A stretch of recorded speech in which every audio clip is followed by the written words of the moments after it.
एक ऐसी सरकार बनाओ, बदलाव लाओ। ये तुम्हारा प्रदेश है, ये तुम्हारा प्रदेश है, तुम्हारे लिए मैं ये कह रही हूं। ఒక ప్రభుత్వాన్ని తీసుకురాండి, ఏ ప్రభుత్వం అయితే మీ గురించి ఆలోచిస్తుందో, మీ గురించి పాటుపడుతుందో, నేను మీతోనే మాట్లాడుతున్నాను, మీ గురించి ఆలోచించే ప్రభుత్వాన్ని ఈ రాష్ట్రంలో నెలకొల్పండి। आपके प्रदेश में जो राजनीति चल रही है वो आलस की राजनीति है, वो आपके लिए काम नहीं कर रहे हैं, वो समझ नहीं रहे हैं कि सत्ता आपने दी है। ఈ రాష్ట్రంలో నడుస్తున్నటువంటి ప్రభుత్వం మీ గురించి ఆలోచించే ప్రభుత్వం కాదు, మీ గురించి నడిచే ప్రభుత్వం కాదు, మీ గురించి పాటుపడే ప్రభుత్వం కాదు, మీ ద్వారా ఈ ప్రభుత్వం ఏర్పడిందన్న విషయాన్నే వాళ్ళు మర్చిపోయారు। रेवंत जी मंच पे खड़े हैं, मैं मंच पे खड़ी हूं। రేవంత్ రెడ్డి గారు వేదికపై నిలబడ్డారు, నేను వేదికపై నిలబడ్డాను। आप इतनी बड़ी तादाद में यहाँ आए हैं, हम आपके प्रति अपनी जिम्मेदारी समझते हैं। మీరు వేల సంఖ్యలో ఇక్కడికి విచ్చేశారు, మీ యొక్క ప్రతి ఒక్క అవసరాన్ని మేము తెలుసుకుంటాము, గమనిస్తున్నాము। हमारा और कोई धर्म नहीं है, हमारा धर्म आपकी सेवा है। మాకు వేరే ధర్మం లేదు, మాకు తెలిసిన ధర్మం కేవలం మీకు సేవ చేయడమే। ये सबसे पहला सबसे बड़ा धर्म होना चाहिए नेता का। ఒక నాయకునికి ఇదే అత్యుత్తమైన ధర్మంగా, ఇదే పెద్ద లక్ష్యంగా, మీకు సేవ చేసే అవకాశమే ధర్మంగా కలిగి ఉండాలి। लेकिन बीआरएस के नेता भूल चुके हैं ये धर्म। కానీ బీఆర్ఎస్ నాయకులు ఈ ధర్మాన్ని మర్చిపోయారు। उनको लगता है कि कुछ भी करें, वोट आपसे मिलेगा, सत्ता में रहेंगे, कमाएंगे, अपने महल बनाएंगे और वही आगे बढ़ते चले जाएंगे और तेलंगाना की सारी जनता पीछे रह जाएगी। వాళ్ళు అనుకుంటున్నారు ఎన్నికలు వస్తాయి, డబ్బులు ఖర్చు పెడతాము, పైసలు సంపాదిస్తాము, ఓట్ల కోసం పోతాము, మేము ముందుకెళ్తాము, ఇండ్లు కట్టుకుంటాము, బంగ్లాలు కట్టుకుంటాము, కానీ ఈ రాష్ట్ర ప్రజలు రోజు రోజుకు వెనుకకు పోతూనే ఉంటారని। आपकी परवाह नहीं है बहनों और भाइयों। మీ గురించి వారికి చింత లేదు। इंदिरा गांधी जी बोलती थी कि जनता से बड़ा कुछ नहीं होता और जनता में सबसे ज्यादा विवेक होता है, सब समझती है जनता।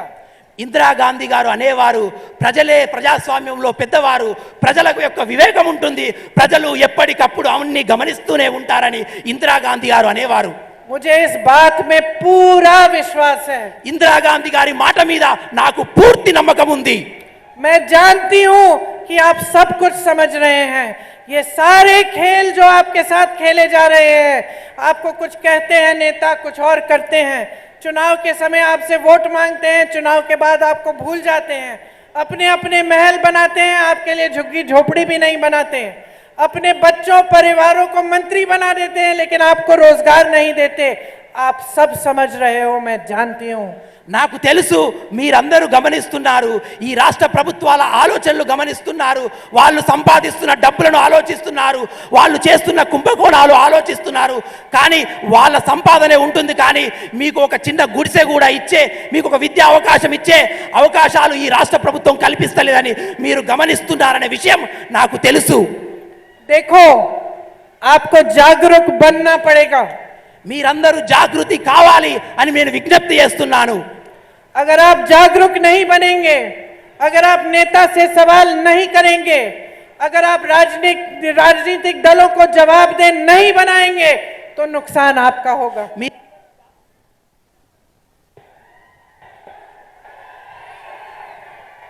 टेक दिस, कम हियर, इधर आ जाओ। మీరందరూ జాగృతులు కాండి, మీరందరూ జాగృతులు కావాలని విజ్ఞప్తి చేస్తున్నాను। ఏమి జరుగుతుందో తెలుసుకోండి, ఏమి చేయాలో ఆలోచించండి, మీరు ఎప్పటికప్పటి విషయాలు ఆలోచిస్తున్నారనే విషయం నాకు తెలుసు।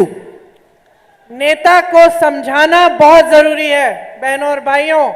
अगर नेता आपके लिए काम नहीं कर रहा है, किसी भी पार्टी का नेता हो, चाहे कल को कांग्रेस पार्टी का नेता ना हो, उन्हें सही रास्ता दिखाना जनता का काम होता है। నాయకులను ఎప్పుడప్పుడు పరిశీలించవలసిన అవసరం ప్రజలకుంది, నాయకులను ప్రశ్నించే అవసరం ప్రజలకుంది। రేపు మేము ప్రభుత్వంలోకి వచ్చాక కూడా మా నాయకులు కూడా ఒకవేళ పని చేయకుంటే మా నాయకులు ప్రశ్నించాలి। మీరు अपने बच्चों के प्रति और उनके भविष्य के प्रति आपकी सबसे बड़ी जिम्मेदारी है। ఇది మీ బాధ్యత.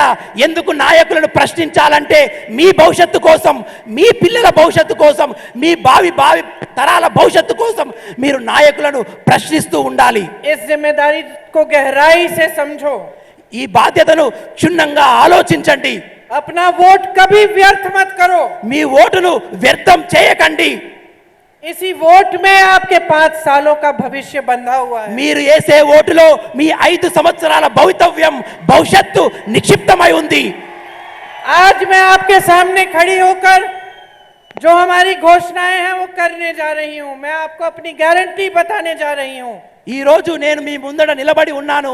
మేము చేయబోయే పనులు గ్యారెంటీలుగా మీకు వివరించబోతున్నాను. और मैं जानती हूं कि क्योंकि मैं इंदिरा जी की पोती हूं और सोनिया जी की बेटी हूं, आप मेरी बातों को वजन देते हैं. నాకు తెలుసు మీరు నా మాట నమ్ముతారని. నేను ఇందిరా గాంధీ గారి మనవరాలును, సోనియా గాంధీ గారి కూతురును. నా మాట పట్ల మీరు నమ్మకం ఉంచుతారని నాకు తెలుసు. आप जानते नहीं कि मेरे दिल में इसका क्या मतलब है, कि मैं अपनी जिम्मेदारी का कितना एहसास करती हूं. मुझे महसूस होता है कि अगर मैं यहाँ खड़े होके आपको झूठा वादा करूं तो उनके साथ भी गलत कर रही हूं और आपके साथ भी गलत कर रही हूं. నేను మీ ముందు నిలబడి ఒకవేళ ఏదైనా అబద్ధం చెప్తే నాకు తెలుసు నిజమే చెప్పాలని. ఎందుకంటే ఏదైనా అబద్ధం చెప్తే నా మనస్సాక్షి నాకు చెప్తుంది నేను ప్రజలతో మోసం చేస్తున్నానని. मुझे सिखाया गया है कि राजनीति का मतलब है सच्चाई, जनता की सेवा और जनता के प्रति समर्पित रहना. నేను ఏమి నేర్చుకున్నానంటే ప్రజాస్వామ్యం అంటే ప్రజలు, రాజకీయం అంటే ప్రజల యొక్క అవసరాలు తీర్చడం, వాళ్ళ తోడుగా నిలబడమే ప్రజాస్వామ్యం, రాజకీయం అని నేను నేర్చుకున్నాను.